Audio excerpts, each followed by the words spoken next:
오늘은 걷기 운동의 거의 마지막이 될 것 같네요. 그래서 걷기 운동을 하기 전에 반드시 준비해야 하는 점을 알아보고자 합니다. 준비를 잘 해야지 문제가 안 생기겠죠. 늘 강조드렸지만 힘들 만큼은 걸어도 아플 만큼은 걸으면 안 됩니다. 저번 영상에서 말씀드렸듯이 걷기 운동을 할 때 신발도 무척 중요한 요소고요. 이번에는 조금 더 신발에서 올라가서 발에 대한 이야기를 해보고자 합니다. 중요한 내용은 중간 부분에 나오니까 끝까지 시청해 주시길 바랍니다. 발은 뒤에서 볼 때 크게 세 가지 형태의 발이 있는데요. 오른발을 기준으로 발 뒤꿈치 뼈가 바깥쪽으로 빠져서 안쪽이 무너지는 프로네이티드 풋이 있고요. 이는 평발에서 많이 보입니다. 이름이 중요하지는 않아요. 모양만 기억하시면 됩니다. 반대로 발 뒤꿈치가 안쪽으로 빠지면서 바깥쪽으로 향하게 되는 슈피네이티드 풋이 있습니다. 보통 발등이 굉장히 높아 있는 사람들에서 많이 보이게 됩니다. 사진으로 보면 실제로 바닥에 맨발로 섰을 때는 이런 모양이 됩니다. 발은 체중을 지탱하고 우리 몸의 바닥을 지지하는 역할을 하게 되는데 이게 틀어지게 되면 무릎, 고관절, 허리 더 올라가서는 목과 어깨에도 영향을 줍니다. 굉장히 널리 알려진 그림이에요. 저희 정형외과에서는. 그래서 발이 안으로 돌아가면 무릎에 오다리가 심해지고 정강이와 허벅지뼈가 회전하면서 무릎의 슬개골이 더 바깥쪽으로 틀어지게 됩니다. 그 결과 골반이 내려오고 반대 방향으로 어깨와 목이 기울어지게 됩니다. 모든 사람들에게 나타나는 건 아니고요. 이러한 쪽으로 힘을 계속 받다 보니까 저항을 하게 되면 이런 특성이 나타나는 사람도 있고 나타나지 않는 상태에서 적응을 하면서 지내게 됩니다. 그러면 생각해 봅시다. 언제 발이 안으로 많이 돌아가게 될까요? 바로 우리가 걸을 때입니다. 발을 차고 나갈 때 그때 발은 안쪽으로 돌아가게 되고요. 1000보를 걷는다면 우리의 발은 1000번 회전을 하게 됩니다. 그래서 걷기 운동을 준비하기 전에는 내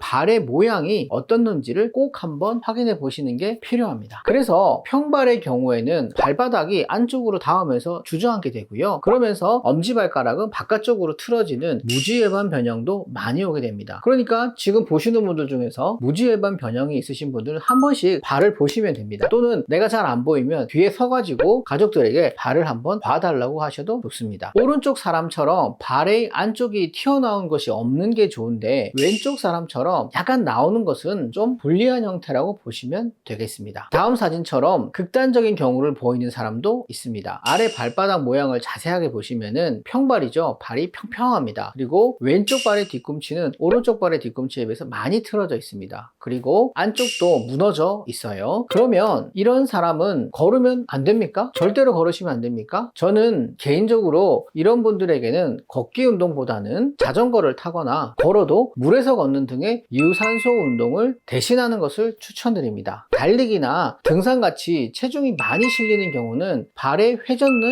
악화시키기 때문에 상당히 안 좋을 수 있습니다. 아까 심한 평발을 가진 사람의 허리 사진입니다. 골반의 좌우 불균형이 굉장히 심하시죠. 사실 병원에 오신 이유는 발이 아파서 오신 게 아니고요. 달리기를 하다가 갑자기 등이 아픈데 이게 잘 안 나와서 오셨었거든요. 그래서 이처럼 발의 문제는 발에서부터 저 위에 있는 등까지도 영향을 줄 수 있습니다. 자, 그러면 오늘의 하이라이트. 그러면 백 원장님, 걷기 전에 어떤 준비를 해야 됩니까? 자, 저의 계획을 이제 알려드리도록 하겠습니다. 첫 번째는 발의 좌우 균형을 맞추는 게 좋습니다. 환자분 한번 보시겠습니다. 이 환자의 경우에는 오른쪽에 조그만 깔창을 깔자마자 오랜 기간 틀어져 있던 골반이 바로 딱 맞춰지게 됩니다. 보이시죠? 골반의 균형이 맞추어진 상태에서 걷는 게 아무래도 좌우 근육의 높이 차이나 관절에 가는 스트레스를 줄여줄 수 있습니다. 그러니까 좌우 높이를 맞추는 것이 중요하다고 하겠습니다. 두 번째 계획은 발의 안쪽 아치가 낮아지는 부분을 지지해 줘야 됩니다. 프로네이트 풋의 경우요. 제가 사용하는 이 깔창입니다. 보면 가운데가 단단하게 솟아 있어요. 그래서 걸을 때 발의 가운데가 안쪽으로 쏠리는 것을 지지해 주는 역할을 합니다.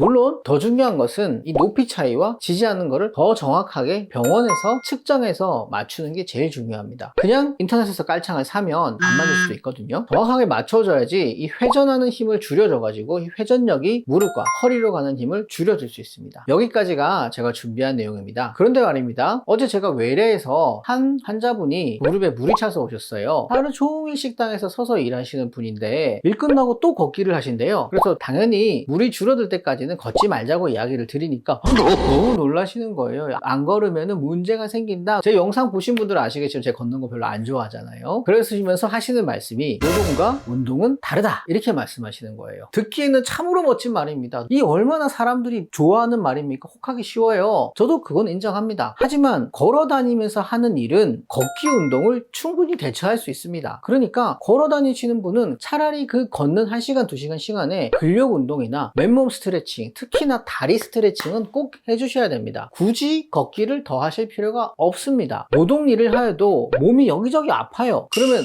이게 운동 부족인가? 운동 부족이라서 내가 걷기 운동을 해야 되나? 그게 아니에요. 오히려 근육이랑 관절을 너무 많이 쓰기 때문에 그 근육과 관절에서 통증이나 염증이 발생하는 문제입니다. 하루 종일 일을 하시다 보니까 조금이라도 시간이 내서 운동하는 것이 스트레스 해소에는 정말 좋아요. 그리고 기분도 좋아지고. 하지만 추가적인 운동을 잘못 선택하시면은 오히려 내가 원래 하시던 일을 못하게 되게 몸이 손상될 수도 있습니다. 자, 예를 한번 들어볼게요. 하루 종일 쪼그려 앉아가지고 타일을 붙이시는 분이 계셔요. 그런 분은 쪼그려 앉아 있다 보니까 무릎 연골에 스트레스가 엄청 많이 갑니다. 근데 쉬는 날 걷기나 등산을 엄청 또 많이 하세요. 그러면 연골 손상이 플러스가 되겠죠. 그럼 더 빨리 손상이 될 수 있어요. 그런 분에게는 수영하시는 게 나을 수 있고요. 반대로 하루 종일 팔을 쓰시는 분은 우리 회전근개에 무리가 가니까 배드민턴이나 탁구를 하시게 되면 이 회전근개가 파열되거나 염증이 올 수 있어요. 그럼 아까 말씀드렸듯이 내 팔을 쓰는 일을 못할 수 있어요. 그러니까 차라리 발로 하는 축구가 나을 수도 있습니다. 마지막으로 하루 종일 앉아있는 사무직은 걷기가 아주 좋은 운동이 되겠죠. 그래서 이처럼 걷기는 너무 단순하게 생각하지 마시고 계획도 필요하고 준비도 필요합니다. 본인의 몸의 상황에 맞게 운동을 잘 선택하셔가지고 건강을 잘 유지하시고 정형외과, 신경외과 오지 않도록 하시길 바랍니다. 시청해주셔서 감사합니다. 도움이 되시면 구독, 좋아요, 알림 설정 부탁드리고 여기저기 퍼뜨려주시면 감사하겠습니다.